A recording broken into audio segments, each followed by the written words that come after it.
तो स्वागत है आप सभी का हमारे चैनल की एक बिल्कुल ही नई वीडियो के अंदर, जहां पर आज की इस वीडियो के अंदर हम बात करने वाले हैं इसी महीने रिलीज होने वाली एक फेमस गुजराती मूवी के बारे में, जिसका नाम है वश लेवल 2। ये वश लेवल 2 मूवी अभी 27 अगस्त को रिलीज हुई है और ये मूवी बेसिकली एक सीक्वल है 2023 में आने वाली वश मूवी का, जिस वश मूवी को ऑलरेडी एक मास्टरपीस माना जाता है और साथ ही बॉलीवुड के अंदर इस वश मूवी का एक रीमेक भी बन चुका है, जिस मूवी का नाम है शैतान। एंड मैं इस मूवी को ऑलरेडी एक्सप्लेन कर चुका हूँ। अगर आपने अभी तक नहीं देखा तो आप मेरे चैनल में जाकर उस वीडियो को देख सकते हैं। बाकी दोस्तों, आज की वीडियो के अंदर हम वश लेवल 2 मूवी की बात करेंगे और उस मूवी के अंदर हमें जो स्टोरी दिखाई गई है उस स्टोरी को इस वीडियो के अंदर एक्सप्लेन करेंगे, ताकि आप सब भी इस मूवी की स्टोरी को जानकर एंजॉय कर सकें। सो वीडियो आपको पसंद आती है तो आप वीडियो को लाइक करना, कमेंट्स के अंदर वश लेवल 2 जरूर लिखना। अगर आपका कोई और ओपिनियन हो तो उस बारे में भी कमेंट्स में जरूर बताना। और आप में से जिसने अभी तक चैनल को सब्सक्राइब नहीं किया वो जल्दी से चैनल को भी सब्सक्राइब कर लेना और सब्सक्राइब बटन के बगल वाले बेल आइकन को भी ऑल पर सेट कर लेना, ताकि आप हमारे चैनल की सारी लेटेस्ट वीडियो सबसे पहले देख सकें। सो आइए अब हम बिना किसी देरी के आज की इस कमाल की वीडियो को स्टार्ट करते हैं।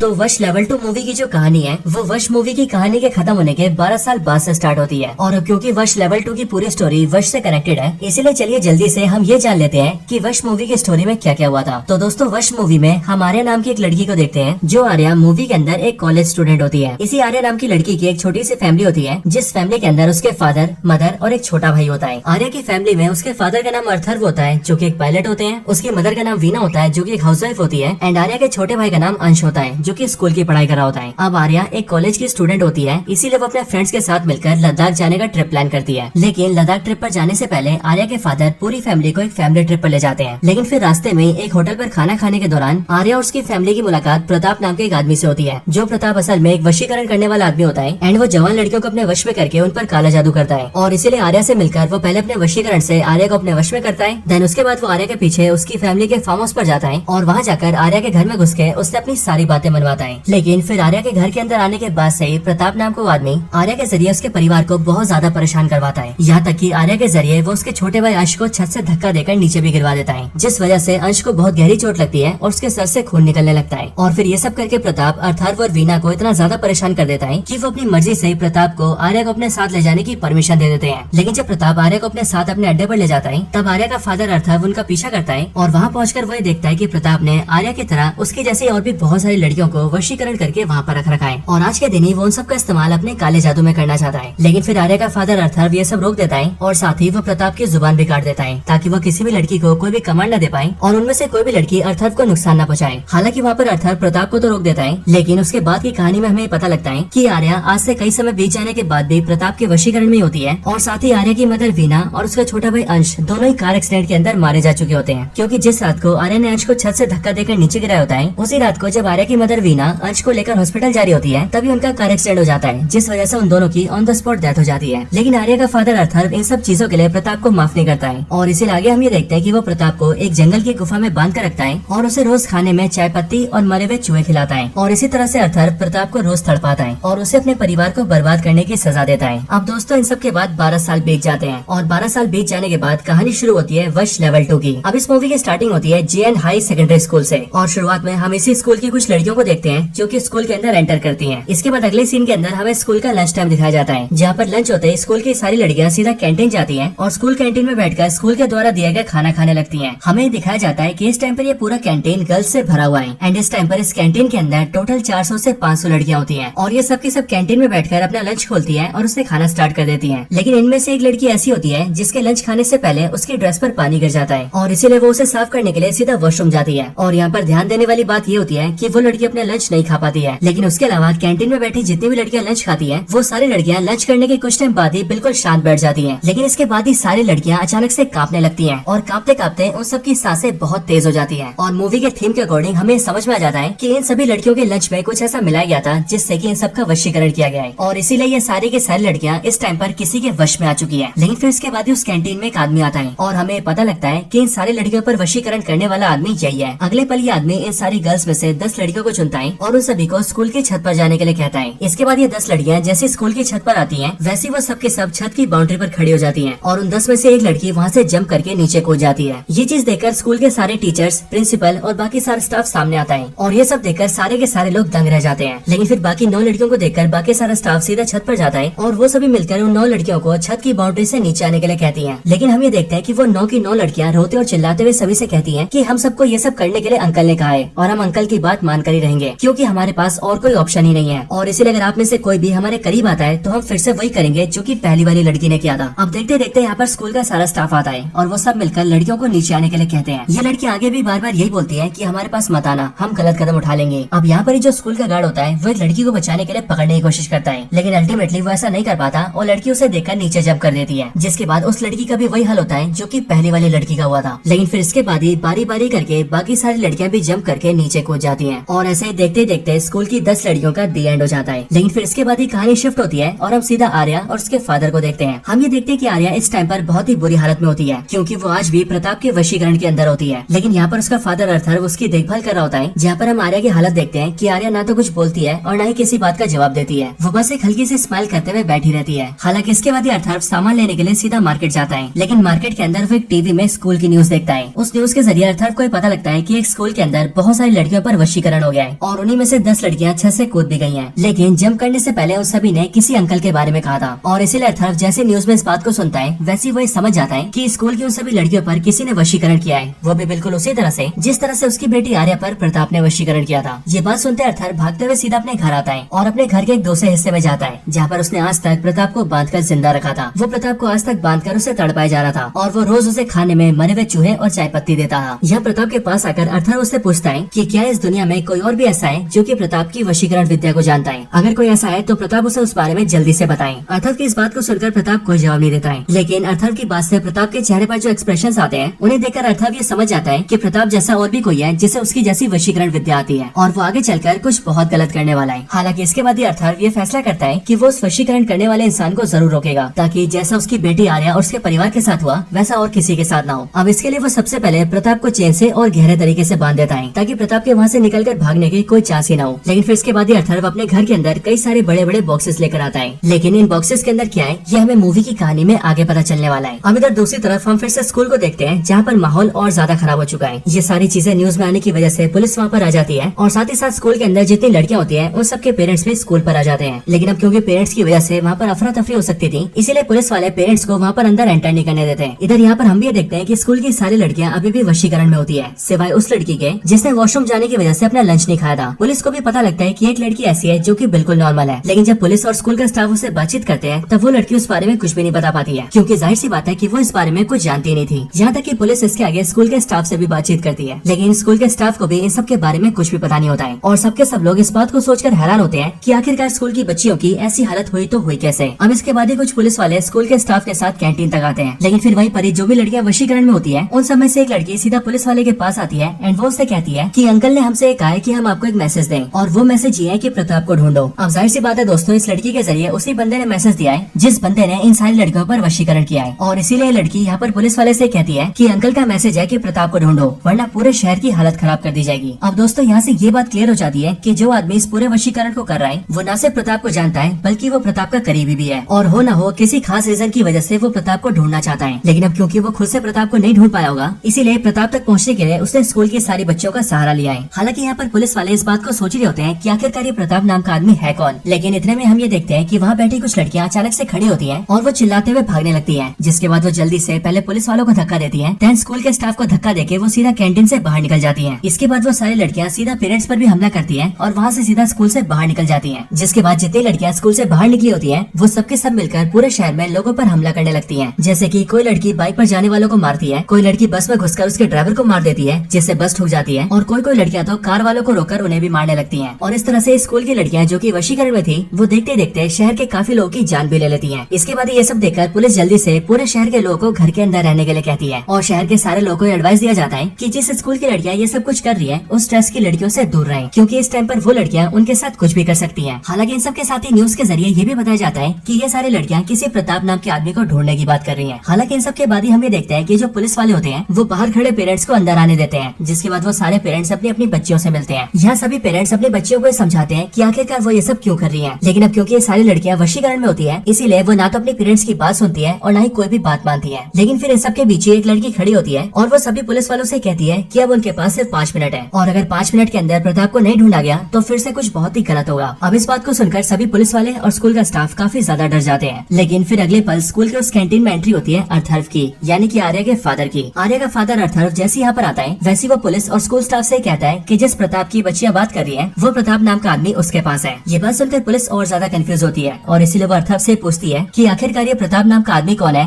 वो कौन है और सबसे बड़ी बात यहाँ पर चल क्या रहा है। अगर अर्थर्व इस बारे में कुछ जानता है तो वो पुलिस को बता दे। पुलिस की इन बातों को सुनकर अर्थर्व उनसे कहता है कि यहाँ बैठे इन सारी बच्चियों का वशीकरण हुआ है और कोई ऐसा आदमी है जिसने इन सबको अपने वश में कर रखा है और इसलिए इस टाइम पर ये सारी बच्चियां वही काम कर रही है जो काम करने के लिए वो वशीकरण वाला आदमी इनसे बोल रहा है। और हम यहाँ पर चाहे कुछ भी कर लें, ये बच्ची हमारी बात नहीं मानेंगी, ये सिर्फ और सिर्फ उसी की बात मानेंगे जिसने इन पर वशीकरण किया है। लेकिन फिर इसके बाद ये अर्थर्व पुलिस वालों से बोलता है कि जिस भी आदमी ने इन सारी बच्चियों पर वशीकरण किया है वो हो न हो या आसपास ही होगा, क्योंकि यहाँ पर हम ये देख रहे हैं कि वो आदमी इन सारी बच्चियों को कमांड दे रहा है और कमांड देने के लिए उस आदमी का इनके आसपास होना जरूरी है। हालांकि अर्थर्व के ऐसा बोलने के बाद ही हम ये देखते हैं कि उस कैंटीन के कोने में एक आदमी चुपचाप बैठा होता है और अर्थर्व की इन बातों को सुनने के बाद ही वो सीधा अर्थर्व के पास आता है और जाहिर सी बात है ये वही आदमी होता है जिसने इन सारी लड़कियों पर वशीकरण किया है। असल में इस आदमी का नाम होता है राजनाथ और राजनाथ नाम का आदमी प्रताप का करीबी था जो कि खुद भी प्रताप जैसी वशीकरण विद्या का इस्तेमाल कर सकता है। अब पुलिस को जैसे ये पता लगता है कि इसी आदमी ने सारी लड़कियों पर वशीकरण किया है वैसे पुलिस राजनाथ के खिलाफ अलर्ट हो जाती है। लेकिन फिर ये देखकर राजनाथ सभी पुलिस वालों से कहता है कि अगर यहाँ पर कोई भी उस पर हमला करने की कोशिश करता है तो उसके वशीकरण में आई ये सारी लड़कियाँ उसे जान से मार देंगी और उसके बाद ये लड़कियाँ खुद को भी जलाकर मार देंगी। इसीलिए मेरे खिलाफ कुछ करने से पहले 100 बार सोच लेना। इसके आगे राजनाथ ये सोचता है कि उसे पुलिस को एक डेमो देना चाहिए ताकि पुलिस और बाकी स्कूल स्टाफ को पता लग जाए कि उसके कहने का मतलब क्या है। अब ऐसा करने के लिए वो वशीकरण वाली एक लड़की को अपने पास बुलाता है और उस लड़की के द्वारा खुद के हाथ को कटवा देता है, जिस वजह से उस लड़की के हाथ से बहुत सारा खून बहने लगता है। ये देखकर वहाँ के बाकी लोग उस लड़की को ऐसा करने से रोकने लगते हैं, लेकिन जितना वो लोग उसे रोकने की कोशिश करते हैं वो लड़की उतनी बार अपने आप को और ज्यादा नुकसान पहुँचाती है और इसीलिए इस पर राजनाथ उन सबसे कह देता है कि अगर तुम सबने मिलकर इसे रोकने की भी कोशिश की तो ये उस चीज को और ज्यादा करेगी, जैसा तुम सब अपने आप देख ही सकते हो। हालांकि इन सब के पीछे हम ये देखते हैं कि उनमें से एक पुलिस ऑफिसर चुपके से अपनी गन निकालने की कोशिश करता है ताकि वो राजनाथ को शूट कर सके, लेकिन इस चीज को उनमें से एक लड़की देख लेती है और इसीलिए वो जल्दी से उस पुलिस वाले पर हमला करती है और उसे पीट पीट कर बहुत ज्यादा जख्मी कर देती है। इसके बाद राजनाथ पुलिस वाले की गन लेता है और उसे एक ऐसी लड़की के हाथ में दे देता है जिस लड़की ने स्कूल में पहले शूटिंग की प्रैक्टिस की होती है और इसीलिए राजनाथ को ये पता होता है कि वो लड़की शूटिंग कर सकती है एंड इसीलिए वो उसके हाथ में गन देता है ताकि जब भी राजनाथ को जरूरत पड़े तो वो उस लड़की के जरिए उस इंसान को मरवा दे जो उसके खिलाफ जाए। अब ऐसा करने के बाद राजनाथ अर्थर्व से कहता है कि उसे उससे अकेले में बात करनी है और उससे अकेले में बात करने के लिए वो बाकी सबको वहाँ से बाहर जाने के लिए कहता है। लेकिन राजनाथ के कहने पर भी जो पेरेंट्स होते हैं वो वहाँ से बाहर नहीं जाते हैं, जो देखकर राजनाथ उस गन वाली लड़की से कहता है कि वो सब पर शूट कर दे। जिसके बाद देखते ही देखते वो लड़की अपने गन से शूट करना स्टार्ट कर देती है और अपने सामने खड़े कई सारे पेरेंट्स की जान ले लेती है। यहाँ तक कि हम ये भी जानते हैं कि मरने वाले पेरेंट्स में उसके खुद के पेरेंट्स भी होते हैं। ये देखकर बाकी सारे पेरेंट्स वहाँ से जल्दी से भागकर बाहर चले जाते हैं। जिसके बाद जब सब लोग बाहर निकल जाते हैं तब उसके बाद ही राजनाथ और अर्थर्व आपस में बातचीत करना स्टार्ट करते हैं। राजनाथ अर्थर्व से पूछता है कि आखिरकार प्रताप कहाँ पर है। राजनाथ की बात सुनकर अर्थर्व उससे कहता है कि प्रताप उसके पास है और वो 12 सालों से उसी के साथ है और इन 12 सालों से उसने प्रताप को अपनी कैद में रखा है। हालांकि इसके साथ ही अर्थर्व राजनाथ से ये भी कहता है कि उसकी एक बेटी है जिसका नाम है आर्या और उसकी बेटी आर्या भी पिछले 12 सालों से वशीकरण में फंसी हुई है और उसे वशीकरण में फंसाने वाला खुद प्रताप ही है। और फिर इसलिए यहाँ पर अर्थर्व राजनाथ के सामने प्रपोजल रखता है कि अगर राजनाथ उसकी बेटी आर्या के वशीकरण को तोड़ देता है और उसे नॉर्मल कर देता है तो फिर वो बड़े आराम से प्रताप को उसे सौंप देगा। अर्थर्व की इस बात को सुनकर राजनाथ को पहले बहुत गुस्सा आता है क्योंकि राजनाथ खुद को बहुत ही सुप्रीम समझता है और अब क्योंकि यहाँ अर्थर्व उसे एक ऑप्शन दे रहा था इसलिए इस ऑप्शन को सुनकर वो बहुत ज्यादा गुस्सा होता है कि आखिरकार उसे कोई ऑप्शन कैसे दे सकता है। हालांकि राजनाथ के पास और कोई ऑप्शन होता भी नहीं है, इसीलिए वो अर्थर्व की बात मान लेता है और फिर आगे वो अर्थर्व को प्रताप के बारे में बताना स्टार्ट करता है। वो अर्थर्व से कहता है कि प्रताप उसका गुरु है क्योंकि उसने इस वशीकरण की विद्या को प्रताप से ही सीखा है और इसीलिए वो प्रताप को अपने बड़े भाई जैसा भी मानता है। हालांकि दोस्तों यहाँ पर राजनाथ के मन में काफी बड़ा सवाल होता है और वो सवाल ये होता है कि प्रताप जैसा आदमी जो कि वशीकरण के मामले में उसका भी गुरु है उसे अर्थर्व जैसे एक मामूली आदमी ने कैसे हरा दिया। लेकिन अब क्योंकि यहाँ पर उसे किसी भी कीमत पर प्रताप चाहिए था इसीलिए वो अर्थर्व की शर्त के लिए हाँ कहता है एंड वो उसे कहता है कि वो उसके कहे अनुसार उसकी बेटी के वशीकरण को तोड़ देगा, जिसके बाद ये अर्थर्व शर्त के अनुसार प्रताप को उसे सौंप देगा। अब राजनाथ को अर्थर्व के साथ उसके घर जाना होता है क्योंकि उसने वहीं पर ही प्रताप को अपनी कैद में रखा था और अब ऐसा करने के लिए राजनाथ स्कूल के प्रिंसिपल से ये कहता है कि वो जल्दी से स्कूल की बसेस को अरेंज करें क्योंकि वो स्कूल के बसेस के अंदर इन सारी लड़कियों को डालकर अपने साथ ले जाएगा। और इसके साथ ही राजनाथ सबसे ये भी कहता है कि कोई भी गलती से भी उसका पीछा न करे क्योंकि अगर कोई भी उसे ट्रैक करते हुए उसके पीछे आया तो फिर अंजाम बहुत बुरा होगा। और फिर इसके बाद ही राजनाथ सारी बच्चियों को स्कूल की बसेस में डालता है और खुद भी अर्थर्व के साथ बस में आ जाता है, जिसके बाद वो सब के सब निकल जाते हैं अर्थर्व के घर की ओर। अब स्कूल से अर्थर्व के घर जाने के दौरान रास्ते में अर्थर्व और राजनाथ के बीच कई सारी बातें होती है और इन दोनों की इसी बातचीत से हमें काफी सारी बातें पता लगती है। सबसे पहले तो हमें ये पता लगता है कि अथर्व ने प्रताप को 12 सालों से कैद में रखा है, जिसका मतलब प्रताप 12 सालों से गायब है। तो इसीलिए राजनाथ ने प्रताप को उस टाइम ढूंढने की कोशिश क्यों नहीं की और अब क्यों आखिरकार वो 12 साल बाद उसे ढूंढने आया है। इस चीज के जवाब में हमें पता लगता है कि राजनाथ की प्रताप से कई बार फोन पर बातचीत होती थी, लेकिन फिर अचानक से प्रताप ने राजनाथ का फोन उठाना बंद कर दिया। ये चीज देखकर राजनाथ ने प्रताप से मिलने की कोशिश की, लेकिन राजनाथ ये जानता था कि प्रताप के अड्डे पर उसकी वशीकरण की बहुत सारी लड़कियां हैं जो कि शायद से अचानक से उसे वहाँ पर देखकर उस पर हमला कर सकती हैं। लेकिन तब भी हिम्मत करके राजनाथ कुछ समय बाद प्रताप के पास गया, बट वहाँ जाकर उसने देखा कि वहाँ पर ना तो प्रताप है और ना ही उसकी वशीकरण वाली लड़कियां हैं। ये देखकर पहले राजनाथ को ऐसा लगा कि शायद से प्रताप किसी सिद्धि को पाने गया है, क्योंकि इससे पहले भी कई बार प्रताप अकेले में तप कर चुका है और उससे कई सारी सिद्धियां प्राप्त कर चुका है। यहाँ तक कि राजनाथ ये भी जिक्र करता है कि एक बार तो प्रताप एक ऐसा तप करने गया था जिस तप को उसने 2.5 साल तक किया था और 2.5 साल करने के बाद उसने एक बहुत ही बड़ी सिद्धि हासिल की थी और इसीलिए राजनाथ को ऐसा लगा कि हो ना हो प्रताप इस बार भी किसी सिद्धि को हासिल करने गया है। लेकिन जब बहुत साल बीत जाने के बाद भी प्रताप वापस नहीं आया, तब राजनाथ को ये समझ आ गया कि हो रहा हो कुछ तो गड़बड़ है और इसीलिए आज से 2 साल पहले उसने प्रताप को खुद से ढूंढना शुरू किया। लेकिन बहुत दिनों तक ढूंढने के बाद भी उसे प्रताप कहीं नहीं मिला और फिर इसीलिए आखिर में उसने ये फैसला किया कि अब वो अपनी शक्तियां इस्तेमाल करके प्रताप को ढूंढेगा। हालांकि राजनाथ ये जानता था कि उनकी इस विद्या को पब्लिकली इस्तेमाल करने की मनाही है, लेकिन अब क्योंकि राजनाथ को किसी भी हाल में प्रताप को ढूंढना ही था, इसीलिए उसने मजबूरी में आकर इस विद्या का सबके सामने इस्तेमाल किया। जिसके बाद उसने सारी चीजों की प्लानिंग करके स्कूल की सारी लड़कियों के ऊपर वशीकरण किया और फिर उसके बाद जो भी कुछ हुआ उस बारे में हम सभी जानते हैं। हालांकि इसके बाद ही हमें इस बात का भी पता चलता है कि आखिरकार राजनाथ को प्रताप चाहिए क्यों, यानी कि आखिरकार वो ऐसी कौन सी वजह है जिस वजह से राजनाथ प्रताप से मिलने के लिए इतना ज्यादा बेसब्र हो रहा है। अब इस सवाल के आंसर में हमें ये पता लगता है कि जो प्रताप था वो राजनाथ का गुरु था और राजनाथ ने जो भी विद्या सीखी थी वो सारी उसने प्रताप से ही सीखी थी और जाहिर सी बात है कि गुरु हमेशा चेले से ज्यादा ज्ञानी होता है और इसीलिए राजनाथ ने प्रताप से बहुत सारी विद्याएं तो सीखी थी, लेकिन तब भी ऐसी कई सारी विद्याएं बाकी थी जो वो प्रताप से सीखना चाहता है और ये सारी विद्याएं ऐसी हैं जिन्हें अगर राजनाथ खुद से सीखने जाएगा तो फिर उन विद्याओं को खुद से सीखने में उसे बरसों लग जाएंगे, लेकिन अपने गुरु प्रताप से वो इन्हें बहुत जल्दी सीख सकता है। बाकी इसके आगे हमें इस बात का भी जवाब मिलता है कि आखिरकार ये लोग लड़कियों का ही वशीकरण क्यों करते हैं। इनकी वशीकरण की विद्या तो हर इंसान पर काम कर सकती है, तो ऐसे में लड़के या फिर मर्द क्यों नहीं, सिर्फ लड़कियां क्यों। अब इस सवाल के बारे में राजनाथ जो कहता है उससे हमें पता लगता है कि राजनाथ और प्रताप दोनों ही मर्दों को श्रेष्ठ मानते हैं और रही बात लड़कियों की तो वो लोग उन्हें डाउन समझते हैं एंड इसीलिए वो लोग उन्हीं पर वशीकरण करते हैं। हालांकि इन सारी बातचीत के बाद ही हम ये देखते हैं कि जहाँ से उन सबकी बस गुजर रही होती है वहीं रास्ते में ही राजनाथ एक लड़की को देखता है, जो लड़की उसी स्कूल की लड़की होती है जिस पर उसने वशीकरण किया था और हमें पता लगता है कि वो लड़की उन्हीं सारी लड़कियों का हिस्सा थी जिन्हें राजनाथ ने स्कूल से बाहर जाकर सभी लोगों पर हमला करने के लिए कहा था। राजनाथ जैसे रास्ते में उसे देखता है वैसे वो बस रुकवाता है एंड उसे अंदर आने के लिए कहता है, लेकिन हम ये नोटिस करते हैं कि वो लड़की राजनाथ की बात तो सुनती है पर वो राजनाथ की बात मानती नहीं है और वो वहाँ से भाग जाती है। अब ये चीज देखकर एज ऑडियंस हमें भी काफी अजीब लगता है, क्योंकि जहाँ तक हम जानते हैं कि जिन भी लड़कियों पर वशीकरण होता है वो अपने ऊपर वशीकरण करने वाले की सारी बात मानती है। हालांकि दोस्तों इस चीज के पीछे काफी बड़ा रीजन है, बट वो रीजन क्या है ये आप सभी को अभी आगे पता लगेगा। हालांकि अब इसके कुछ टाइम बाद ही वो सब लोग अर्थर्व के घर पहुंच जाते हैं। वहाँ पहुंचकर राजनाथ काफी सारी गर्ल्स को उस घर को घेरने के लिए कहता है ताकि वो सबके सब पूरे घर को घेर के उसकी प्रोटेक्शन करें और फिर इसके बाद वो बची हुई कुछ लड़कियों को लेकर सीधा अर्थर्व के साथ उसके घर के अंदर आता है। घर के अंदर आकर राजनाथ आर्या को देखता है जो कि बीते 12 सालों से प्रताप के वशीकरण में थी और बिना कोई भी हरकत किए सिर्फ बैठकर स्माइल करती रहती थी। आर्या को देखकर राजनाथ अर्थर्व से कहता है कि असल में किसी को इतने लंबे समय तक वशीकरण में रखना पॉसिबल ही नहीं है और इसीलिए राजनाथ आर्या की हालत देखकर ये भी समझ आता है कि आर्या पर होने वाला वशीकरण कोई आम वशीकरण नहीं है। लेकिन फिर इसके बाद अर्थर्व राजनाथ को अपने घर के एक दूसरे कमरे में लाता है जहाँ पर इस टाइम पर उसने प्रताप को बांध कर रखा था। राजनाथ प्रताप की हालत देखकर बहुत गुस्सा होता है क्योंकि प्रताप को बहुत गंदे कमरे में रखा गया था, उसे जंजीरों से बांधा गया था और तो अर्थर्व ने प्रताप के मुंह को भी बांधा हुआ था। राजनाथ अर्थर्व पर काफी गुस्सा करता है, लेकिन वो ये जानता था कि अर्थर्व उसे प्रताप को यहाँ से तभी ले जाने देगा जब वो उसकी बेटी आर्या का वशीकरण तोड़ेगा। अब आर्या के वशीकरण को तोड़ने के लिए राजनाथ अर्थर्व से कहता है कि जब भी कोई किसी पर वशीकरण करता है तो पास रहकर उनका वशीकरण स्ट्रॉन्ग रहता है और इसीलिए अगर वशीकरण करने वाला और जिस पर वशीकरण हुआ हो वो दोनों एक दूसरे से दूर हो जाएं तो उनके दूर होते ही वशीकरण कुछ ही घंटों में टूट जाएगा। एक बार दूर होने के बाद ही ये वशीकरण 3-4 घंटे में टूटना स्टार्ट हो जाता है और इसीलिए दोस्तों यहाँ से हमें वो बात भी क्लियर हो जाती है कि आखिरकार राजनाथ को रास्ते में मिलने वाली वो लड़की राजनाथ की बात क्यों नहीं मान रही थी, क्योंकि आज ऑफकोर्स वो लड़की कई घंटों तक राजनाथ से दूर थी जिसकी वजह से लड़की पर होने वाला वशीकरण या तो टूट चुका था या फिर बहुत कमजोर हो चुका था और इसीलिए उस लड़की ने राजनाथ की बात नहीं मानी थी। अब यहाँ पर रही बात आर्या की तो उसको लेकर हमें पता लगता है कि प्रताप का किया गया वशीकरण राजनाथ के वशीकरण से काफी स्ट्रॉन्ग होता है, लेकिन तब भी किसी भी हालत में प्रताप का वशीकरण भी 12 सालों तक नहीं टिक सकता, इसीलिए आर्या के वशीकरण को भी कुछ ही घंटों में टूट जाना चाहिए था। लेकिन फिर इसके आगे राजनाथ अर्थर्व से कहता है कि अगर प्रताप का किया गया वशीकरण इतना लंबा टिका है तो उसका रीजन सिर्फ एक ही हो सकता है और वो रीजन है ऋण यानी कि उधार। राजनाथ अर्थर्व से कहता है कि तुम्हारे ऊपर प्रताप का कोई ना कोई उधार है और उसी उधार की वजह से यानी कि उसी ऋण की वजह से तुम्हारी बेटी की ये हालत अभी तक है और अब इसीलिए तुम जैसे प्रताप का ऋण उतार दोगे वैसे तुम्हारी बेटी आर्या भी बिल्कुल ठीक हो जाएगी। अब ये बात सुनकर अर्थर्व थोड़ा सा कंफ्यूज हो जाता है क्योंकि उसके हिसाब से उस पर प्रताप का कोई उधार नहीं था था। लेकिन थोड़ी देर सोचने के बाद ही अर्थव को याद आता है कि जब वो प्रताप से होटल में पहली बार मिला था तब उस टाइम पर उसके पास खुले पैसे नहीं थे और इसीलिए उस टाइम पर प्रताप ने अर्थव के चाय के 10 रुपए दिए थे। सो अब यहीं से हमें ये बात पता लगती है कि असल में अर्थव पर प्रताप का यही वो 10 रुपए का ऋण है जिस ऋण की वजह से आर्या 12 सालों से प्रताप के वशीकरण में है। अब दोस्तों इस ऋण को चुकाने की एक शर्त होती है और वो शर्त ये होती है कि यहाँ पर जितना ऋण है आपको उतना ही चुकाना है। आप ना तो उससे कम चुका सकते हैं और ना ही उससे ज्यादा चुका सकते हैं। और अब इसीलिए अर्थव को प्रताप को 10 रुपए चुकाने थे, न ही 9 रुपए और न ही 11 रुपए, पूरे के पूरे 10 रुपए। अब ऐसा करने के लिए अर्थव सबसे पहले अपने घर में 10 रुपए ढूंढता है और जैसे उसे 10 रुपए मिलते हैं वैसे उसे वो लेकर प्रताप के हाथों में दे देता है। और फिर ऐसा करने के साथ ही अर्थव के ऊपर से ऋण हट जाता है और इसके साथ ही प्रताप ने आर्या पर जो वशीकरण किया होता है वो भी टूट जाता है। लेकिन हम लोग यहाँ पर आर्या की हालत में कोई सुधार नहीं देखते हैं। लेकिन यहाँ पर आजाद अर्थव से कहता है कि जाकर अपनी बेटी को हिलाओ, उसे चाटे मारो, उसके शरीर में हरकत पैदा करो और उसे होश में लाओ। इसके बाद अर्थव बिना देरी किए जल्दी से आर्या के पास जाता है और वो राजनाथ के बताए तरीके से आर्या को होश में ले आता है। होश में आने के बाद ही आर्या रोना स्टार्ट कर देती है और साथ ही साथ वो अपनी हालत देखकर बहुत ज्यादा कंफ्यूज भी होती है। जाहिर सी बात है कि वो इन 12 सालों से खुद को इस हालत में देखती आ रही थी, लेकिन वशीकरण की वजह से वो कुछ नहीं कर पा रही थी। वो चाहकर भी चल नहीं पाती थी, चाहकर भी बोल नहीं पाती थी, इवन वो चाहकर रो भी नहीं पाती थी। और इसीलिए होश में आने के बाद ही आर्या फूट फूट कर रोती है और जल्दी से अपने पिता को गले लगाती है, जिसके बाद अर्थव भी खुशी के मारे रोने लगता है। अब हालांकि इसके बाद आर्या जैसे प्रताप को देखती है वैसे वो गुस्से से पागल हो जाती है और उसे देखकर चिल्लाने लगती है, क्योंकि उसी प्रताप की वजह से आर्या की ये सारी हालत हुई थी। लेकिन ये देखकर अर्थव आर्या को संभालता है और उसे बाहर ले जाता है। अब इसके बाद ही राजनाथ अर्थव से कहता है कि अब तुम्हारी बेटी वशीकरण से बाहर आ चुकी है और अब इसीलिए तुम भी कहे अनुसार जल्दी से प्रताप को फ्री कर दो। ये सुनकर अर्थव राजनाथ के हाथों में जंजीर की चाबी देता है, जो चाबी लेकर राजनाथ जल्दी से एक लड़की के जरिए प्रताप की जंजीरें खुलवाता है और उसके मुंह पर जो लॉक होता है उसे भी हटा देता है। लेकिन इसके बाद जाकर राजनाथ को पता लगता है कि प्रताप की तो जीभ कटी हुई है, इसीलिए वो कुछ बोल ही नहीं सकता है। और दोस्तों हम सभी जानते हैं कि वश की पहली मूवी के अंदर अर्थव ने प्रताप की जीभ को काटा था और उसी वजह से वो उससे हरा भी पाया था। लेकिन अब प्रताप की ये हालत देखकर राजनाथ को बहुत ज्यादा गुस्सा आता है, क्योंकि अब प्रताप उसके किसी भी काम का नहीं था। असल में उनकी ये जो विद्या थी वो मुंह जुबानी से ही चलती थी और प्रताप राजनाथ को जो भी विद्या सिखाता वो भी मुंह से ही सिखाता। लेकिन अब क्योंकि प्रताप कुछ बोल ही नहीं सकता इसीलिए वो राजनाथ के किसी काम का नहीं है। अब ये देखकर राजनाथ ये समझ जाता है कि अर्थव ने उसे धोखा दिया है। उसने उससे ये बात छुपाई कि उसने प्रताप की जीभ काट रखी है एंड उसने उसका इस्तेमाल करके अपनी बेटी आर्या को वशीकरण से फ्री करवा लिया। अब इस बात से आग बबूला होकर वो अर्थव और उसकी बेटी आर्या दोनों पर अटैक करता है एंड इसके बाद वो अर्थव से ये कहता है कि अपनी जिस बेटी के लिए उसने इतना कुछ किया वो उसकी उसी बेटी को अपने साथ ले जाएगा और उसे आर्या से दूर करके उसे जिंदगी भर तड़पाएगा। अर्थव से ये चीज कहते हुए राजनाथ उस पर हमला कर रहा होता है और उसे पीट रहा होता है। लेकिन अर्थव पिटने के दौरान भी राजनाथ से यही बोलता है कि तुमने मेरी बेटी को वशीकरण से ठीक किया है और इसीलिए मैं तुम्हें एक मौका दे रहा हूँ, तुम चाहे तो यहाँ से जा सकते हो। लेकिन हाँ मेरी बात याद रखना, अगर तुमने मेरी बेटी के साथ कुछ भी किया या उसे अपने साथ ले जाने की कोशिश भी की तो मैं तुम्हारा भी वही हाल करूंगा जो मैंने प्रताप का किया था। लेकिन यहाँ पर हम ये देखते हैं कि राजनाथ अर्थव की कोई बात नहीं मानता और वो ये सोचता है कि वो अपनी सारी लड़कियों की मदद से अर्थव को जान से मरवा देगा और फिर उसके बाद वो आर्या को अपने साथ ले जाएगा। लेकिन अब यहाँ पर राजनाथ कुछ करता है कि उससे पहले हम ये देखते हैं कि अर्थव ने अपने हाथ में एक स्मार्ट वॉच पहनी होती है और इसीलिए वो जल्दी से उसके अंदर एक बटन दबाता है एंड उसके बटन क्लिक करते ही हम ये देखते हैं कि उसके पूरे घर में बड़े बड़े स्पीकर से एक बहुत ही तेज साउंड निकलने लगती है। ये वाली साउंड एक अल्ट्रा फ्रीक्वेंसी की साउंड होती है, जिस वजह से साउंड के कारण किसी भी लड़की का कुछ भी सुन पाना पॉसिबल नहीं होता और सारी लड़कियां अपने कान को ढकने लगती हैं। एंड इसलिए हम ये देखते हैं कि राजनाथ यहाँ पर लड़कियों को जो भी कमांड देता है वो कमांड लड़कियां सुन ही नहीं पाती हैं। हालांकि अब यहाँ पर हमें ये बात भी पता लगती है कि मूवी के शुरुआती सीन में अर्थव ने जो बड़े बड़े बॉक्सेस निकाले थे उन सारे बॉक्सेस में उसने बड़े बड़े स्पीकर से रखे थे और उन सारे स्पीकर्स का इस्तेमाल करके अर्थव क्या करना चाहता था वो हमने यहाँ पर देख ही लिया है। अब अर्थव ये नोटिस करता है कि ये उसके लिए सबसे बढ़िया मौका है और इसीलिए वो जल्दी से खड़ा होता है और एक बोतल राजनाथ के सर पे मारकर उसे बेहोश कर देता है। इसके आगे जब राजनाथ को होश आता है तब वो ये देखता है कि वो भी प्रताप की तरह बिल्कुल जंजीरों से बंधा हुआ है और इस टाइम पर अर्थव उसके सामने खड़ा होता है, जिसने कि बिल्कुल प्रताप की तरह राजनाथ की भी जीभ काट दी होती है। और अब इसीलिए यहाँ पर हम ये देखते हैं कि अर्थव ने प्रताप की तरह राजनाथ को भी हरा दिया है और अब ये दोनों के दोनों अर्थव के कब्जे में है। बाकी इसके बाद हम ये देखते हैं कि जो भी स्कूल की बच्चियां राजनाथ के वशीकरण में थी वो सब के सब धीरे धीरे करके ठीक हो जाती है, क्योंकि राजनाथ के कहे अनुसार उन सबका वशीकरण कुछ ही घंटों में टूट जाता है। हालांकि इसके बाद अगले दिन हम ये देखते हैं कि अर्थव से मिलने के लिए पुलिस ऑफिसर और स्कूल की प्रिंसिपल भी आती है। यहाँ पर अर्थव इन दोनों से प्राइवेटली बात करता है कि वो इन दोनों लोगों को यानी कि प्रताप और राजनाथ को अपने पास ही रखना चाहता है, क्योंकि ये दोनों के दोनों इंसान की भेष में राक्षस हैं और इसलिए अगर इन्हें पुलिस पकड़ती है और इन्हें कोर्ट के सामने पेश किया जाता है तो फिर इन्हें हद से हद जेल में डाल दिया जाएगा, जिस वजह से कानूनी रूप से इन्हें वो सजा कभी नहीं मिलेगी जो सजा इन्हें मिलनी चाहिए। लेकिन यहाँ इधर इनके पास मैं हमेशा रहूंगा, हर दिन हर पल, और यहाँ पर मैं ना इन्हें जीने दूंगा और ना ही मरने दूंगा और इन दोनों ने जो भी किया है उसकी सजा इन्हें हर पल दूंगा। इसके बाद हम ये देखते हैं कि प्रिंसिपल और पुलिस दोनों इस बात को मान जाते हैं और वो इन दोनों को अर्थव के हाथों सौंप कर वहाँ से चले जाते हैं। इसके बाद ये सीन शिफ्ट होता है और हमें कई टाइम आगे का सीन दिखता है जहाँ पर हम आर्या को देखते हैं जो कि अब काफी हद तक रिकवर कर चुकी थी और इसीलिए आर्या को रिकवर होता देखकर अर्थव भी काफी खुश होता है। लेकिन फिर इस सीन के साथ ही ये पूरी मूवी यहीं पर एंड हो जाती है।